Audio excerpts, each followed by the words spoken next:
दोस्तों, लंका दहन की कथा सुनिए। रावण के आदेश से लंका वासी हनुमान जी की पूंछ में आग लगाकर उसे जला देना चाहते हैं। उसके लिए यह सब अपने अपने घरों से घी कपड़ा लाते हैं और जब हनुमान जी की पूंछ पर कपड़ा लपेटने लगे तो पूंछ लंबी होती जा रही है। स्थिति यह है कि लंका में घी खत्म हो गया। कुछ राक्षस रावण के पास गए और कहा, महाराज, बंदर की पूंछ में कपड़ा लपेटने में सारा घी खत्म हो गया। रावण चिल्लाया, मूर्खो, तुम्हें घी में कपड़े भिगोकर बांधने को किसने कहा था? राक्षस बोले, महाराज, हमने सोचा बंदर की पूंछ में थोड़ा बहुत घी लगेगा, किंतु यह तो अपनी पूंछ को बढ़ाता ही चला गया। रावण ने कहा, तेल में भिगोकर कपड़ा बांधो। राक्षसों ने तेल में भिगोकर हनुमान जी की पूंछ में कपड़ा लपेटा। तेल ही खत्म हो गया। लंका में घी, तेल, कपड़ा सब खत्म हो गया। हनुमान जी अपनी पूंछ का विस्तार करते गए। रावण का आदेश हुआ, इस बंदर को नगर में घुमाया जाए। नगर के सब राक्षस इकट्ठे हो गए। राक्षस सैनिक हनुमान जी को लंका नगरी में घुमाते हैं। राक्षस ठाके मारते हैं। कुछ लोग तो हनुमान जी को लात से ठोकर मारते हैं और कुछ हंसी उड़ाते हैं, किंतु धन्य हनुमान जी कितने महान है। राक्षसों की इस अज्ञानता पर मंद मंद मुस्कुराते हैं और अपने प्रभु श्री राम जी के कार्य को पूर्ण करने के लिए यह सब कुछ सह लेते हैं। हनुमान जी संत है और संत का यह स्वभाव है, वह सब कुछ सह लेते हैं, क्रोध नहीं करते हैं।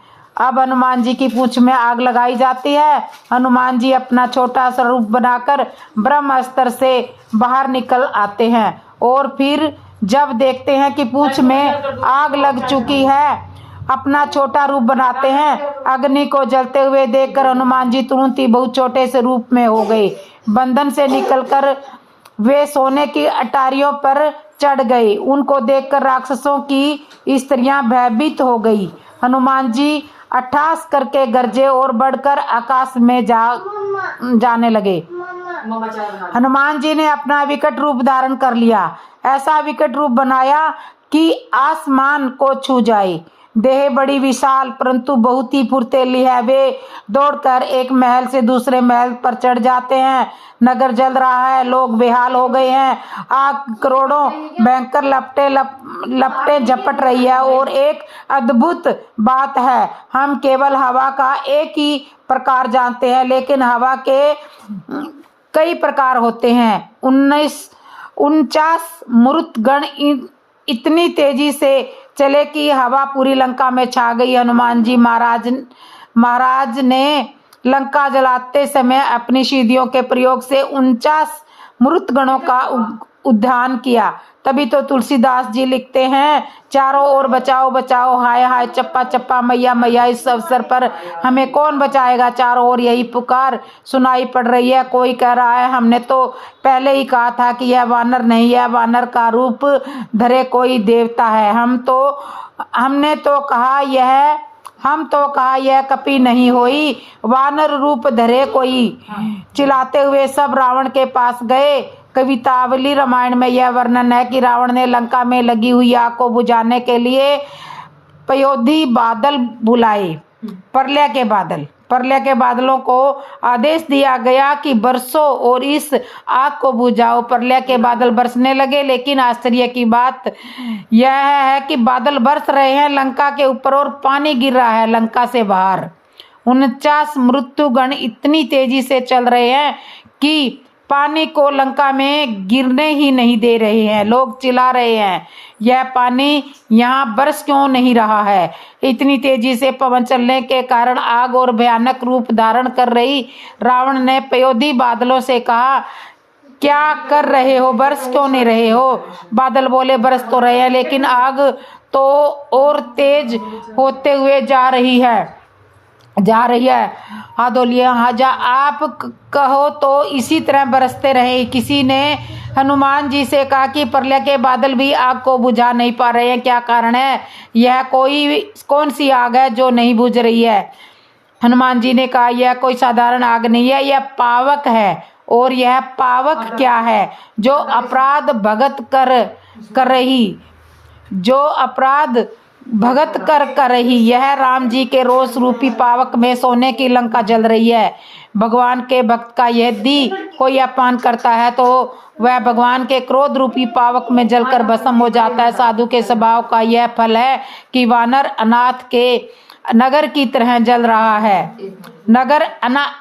पहल है कि नगर अनाथ के नगर की तरह चल रहा है। हनुमान जी ने एक ही क्षण में सारा नगर जला दिया। एक विभीषण का घर नहीं जला। किसी ने हनुमान जी से कहा कि सारी लंका जल रही है, उसमें तुम्हारी पूंछ सारी लंका जल रही है, उसमें तुम्हारी पूंछ क्यों नहीं जल रही है? हनुमान जी ने कहा, बहुत सुंदर उत्तर दिया। कहा, जो इस लंका को जल रही है, उस लंका में मेरी पूंछ को बचाने वाली शक्ति भी विराजमान है। किसी ने कहा, वह कौन है? सी शक्ति। हनुमान जी ने कहा, वह है जानकी माता है। राम जी ने जानकी माता से यही कहा था कि मैं निशाचरों का नाश करूं, तब तक तुम अग्नि में प्रवेश करो। लंका जलाकर हनुमान जी समुद्र में कूद गए। पूंछ की आग बुझाकर माता सीता के सामने उपस्थित हो गए। माता सीता को प्रणाम किया। जनक सुता के आगे ठाठ भयू कर जोरी। सीता माता हनुमान जी को देखकर बड़ी प्रसन्न हुई। पूछती, हनुमान क्या कारण है कि तुमने सारी लंका को जला दिया किंतु तुम्हारी पूंछ नहीं जली? हनुमान जी ने बड़ा सुंदर उत्तर दिया, यह लंका अग्नि से नहीं जली है, यह राम जी के रोष से जली है। और भला उस अग्नि में मेरी पूंछ कैसे जल सकती है? उस अग्नि में तो आप विराजमान थी और यह मेरी पूंछ नहीं जली। उसका भी एक कारण है कि मेरे हृदय में राम जी विराजमान है और मेरी पूंछ पीछे है। राम जी के कारण ही तो मेरी पूंछ है, वरना इस वानर को कौन पूछता? माता सीता हनुमान जी के बातों से बड़ी प्रसन्न होती है। हनुमान जी अब जानकी माता से विदा लेना चाहते हैं। कहते हैं, माता, जिस तरह राम जी ने मुझे सहदानी के रूप में मुद्रिका दी, निशानी के रूप में मुद्रिका दी, आप भी मुझे राम जी को देने के लिए कुछ सहदानी दो, कुछ निशानी दो। तब श्री जानकी जी ने हनुमान जी को चूड़ामणि निकाल करके उतार करके दे दी और कहती है, हनुमान, तुम मेरा राम जी से प्रणाम कहना और प्रणाम इसी तरह कहना। श्री माता जानकी जी भूमि पर अपने दोनों हाथ रखकर नेत्रों में जल भरकर कह रही है कि जिस तरह मैं प्रणाम कर रही हूँ उसी तरह तुम राम जी से प्रणाम कहना।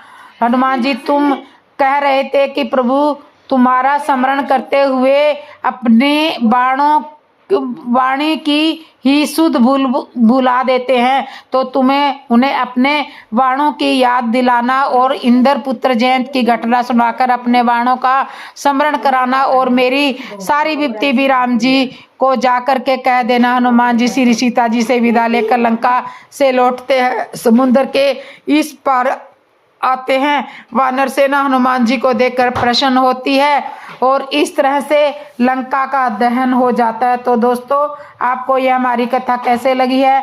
अच्छी लगी हो तो ज़रूर बताना। जिसने मेरे चैनल को सब्सक्राइब नहीं किया वो सब्सक्राइब करना, लाइक करना, कमेंट करना और बेल आइकन बटन तो ज़रूर दबा लेना। बोलो जय श्री राम दोस्तों।